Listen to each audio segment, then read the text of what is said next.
Ashiok is the quintessential fearmonger, spitting his magic to terrorize others with their own darkness. He delights in having the upper hand, and even more, he enjoys watching those who see themselves as untouchable and superior, reduced to screaming and blubbering. Because all sentient beings feel fear, Ashiok believes in its power as the great equalizer.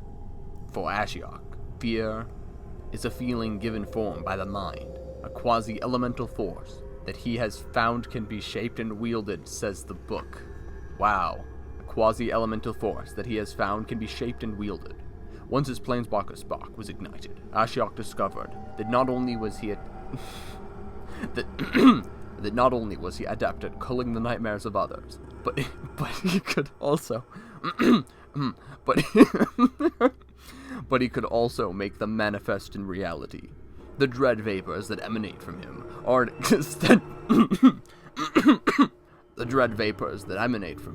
an extension of his magic, enabling him to more easily access the fears of those they enshroud. As such, he sees himself as an engineer, constructing twisted architecture of tormented sorrow. He now travels the multiverse in search of designs for the perfect embodiment of fear. In his search, Ashiok came to Theros, and he recognizes that the dreams of this plane seem more vibrant than those of other planes where he has traveled. But the question is, who is Ashiok, and where has he come from? Well, I would like to explain my theory. Ashiok, he's the greatest villain of them all.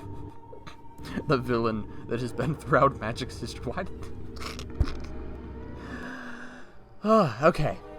So I have a theory that Ashiok is the greatest villain of Magic's history.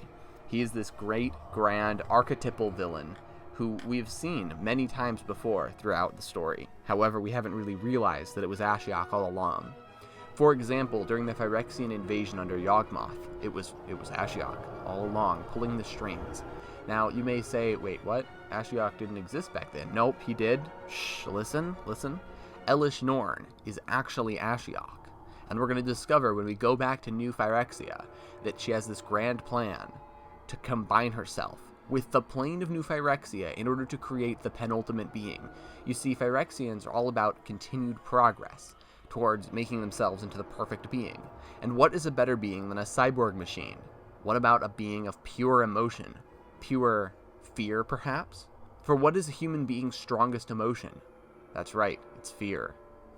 She will be Ashiok, the embodiment of new Phyrexia, ready to walk the plains and walk through time, back into the past, in order to cause every horrible thing that has ever happened in the story. It all circles around, see? It's all a giant circle. Yeah. So that's who Ashiok is. Now you know.